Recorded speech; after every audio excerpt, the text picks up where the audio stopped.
பட்டுக்கோட்டை கல்யாணசுந்தரம் பிறந்த ஊர் எது? செங்கப்படுத்தாங்காடு, தஞ்சாவூர் மாவட்டம். இவரது பெற்றோர் யார்? அருணாச்சலம் சின்னம்மாள்.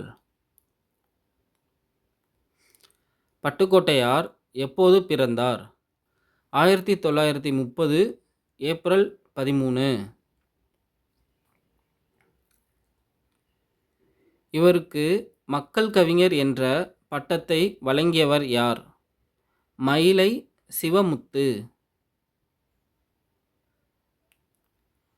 பட்டுக்கோட்டையார் எத்தனை ஆண்டுகள் வாழ்ந்தார்? 29 ஆண்டுகள் மட்டுமே. மக்கள் கவிஞர் என்று அழைக்கப்படுபவர் யார்? பட்டுக்கோட்டை கல்யாணசுந்தரம் அவர்கள்.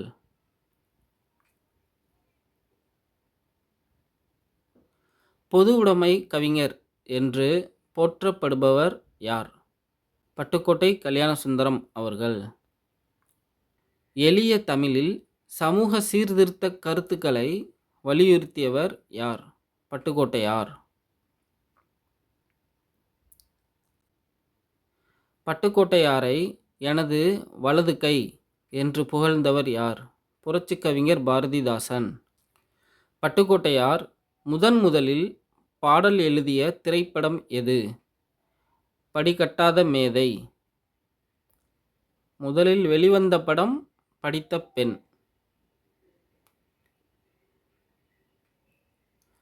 தூங்காதே தம்பி தூங்காதே என்ற பாடலை எழுதியவர் யார்? பட்டுக்கோட்டை கல்யாணசுந்தரம் அவர்கள். செய்யும் தொழிலே தெய்வம் என்ற பாடலை எழுதியவர் யார்? பட்டுக்கோட்டையார்.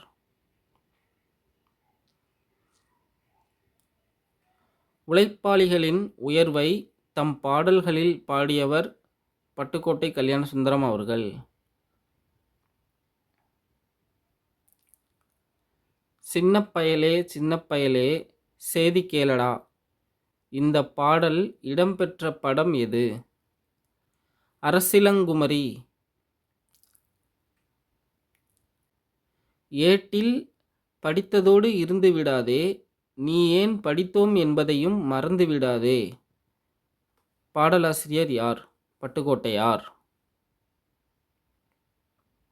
திருடும் பழக்கம் இல்லாதவன் உலகத்திலே ஒரு தேவனாய் மதிக்கப்படுவான். வரிகள் யாருடையது? பட்டுக்கோட்டையார். தனி ஒருவனுக்கு உணவில்லை எனில் ஜகத்தினை அழித்திடுவோம் என்ற பாரதியாரின் கருத்தை திரைப்பாடலில் எதிரொலித்தவர் யார்? பட்டுக்கோட்டையார். மாசற்ற பொன்னே வலம்புரி முத்து என்று தொடங்கும் பாடலை இயற்றியவர் யார்? பட்டுக்கோட்டையார். வேப்பமர உச்சியில் நின்னு பேயொன்று ஆடுதுன்னு என்ற பாடலை எழுதியவர் யார்? பட்டுக்கோட்டையார். பட்டுக்கோட்டையார் எந்த இதழில் உதவியாளராக பணியாற்றினார்? ஜனசக்தி.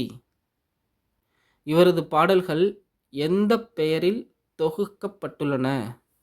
பட்டுக்கோட்டை கல்யாணசுந்தரம் பாடல்கள். பட்டுக்கோட்டையாரின் கவிதைகள் எந்த ஆண்டு தமிழக அரசால் நாட்டுடைமை ஆக்கப்பட்டன? 1993 ஆண்டு. பட்டுக்கோட்டையாருக்கு பாடல் மேதை என்ற விருது வழங்கிய அமைப்பு எது?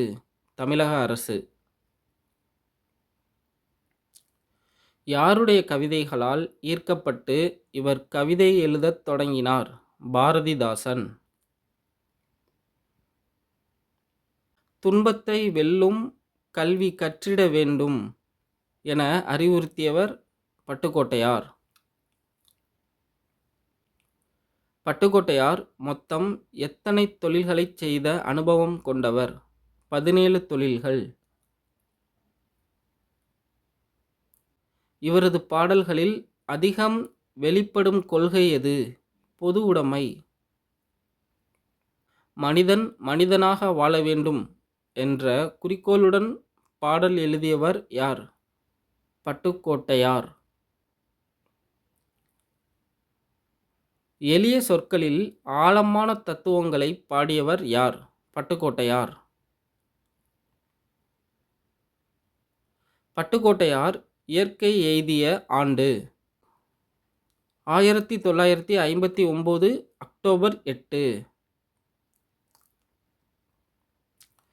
திரைத்துறையில் இவர் எத்தனை ஆண்டுகள் மட்டுமே பணியாற்றினார்? 5 ஆண்டுகள். பட்டுக்கோட்டையாரின் நினைவாக மணிமண்டபம் எங்குள்ளது? பட்டுக்கோட்டை. கையில வாங்குனா பையில நிற்காது, இது யாருடைய பாடல் வரிகள்? பட்டுக்கோட்டையார். இவரது தந்தை அருணாச்சலம் எதில் வல்லவர்? நாட்டுப்புற பாடல்கள் பாடுவதில். பட்டுக்கோட்டையார் எந்த இயக்கத்தில் மிகுந்த ஈடுபாடு கொண்டிருந்தார்? திராவிட இயக்கம் மற்றும் பொதுவுடைமை இயக்கம்.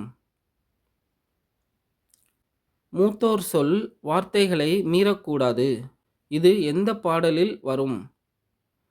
துன்பம் வெல்லும் கல்வி. உழைக்கும் மக்கள் களைப்பு தீர பாடும் பாடல்களை இலக்கியமாக்கியவர் யார்? பட்டுக்கோட்டையார். பட்டுக்கோட்டையார் பாடிய பாடல்களின் எண்ணிக்கை சுமார் 250க்கும் மேல். 6ஆம் வகுப்பு தமிழ் பாடப்புத்தகத்தில் பட்டுக்கோட்டையாரின் எந்த பாடல் இடம்பெற்றுள்ளது? துன்பம் வெல்லும் கல்வி. தன்மானம் இல்லாத கோழைகளுடன் சேரக்கூடாது என அறிவுறுத்தியவர் யார்? பட்டுக்கோட்டையார். சோம்பலை விரட்ட வேண்டும் என்று பாடிய கவிஞர் பட்டுக்கோட்டையார். வெற்றி மேல் வெற்றி வர, விருது வர, பெருமை வர பாடல் வரிகள் யாருடையது? பட்டுக்கோட்டையார். நல்லவர்களோடு நட்பு கொள்ள வேண்டும் என்று வலியுறுத்தியவர் பட்டுக்கோட்டையார். இவர் பாடல்களில் எந்த மொழிநடை காணப்படும்? பாமர மக்களும் புரியும் எளிய தமிழ். படித்ததோடு இருந்து விடாதே என்ற பாடல் எந்த தலைப்பின் கீழ் வரும்? கல்வி. பட்டுக்கோட்டையாரின் பாடல்களில் காணப்படும் முக்கிய நோக்கம் சமுதாய மாற்றம். குட்டித்தம்பி குட்டித்தம்பி என்ற பாடலை எழுதியவர் பட்டுக்கோட்டையார். பட்டுக்கோட்டையார் எதைக் கண்டு அஞ்சக்கூடாது என்கிறார்? வறுமை மற்றும் துன்பம். மக்களின் கவிஞர் என மக்களால் அன்போடு அழைக்கப்படுவது ஏன்? மக்களின் வாழ்வியலை பாடியதால்.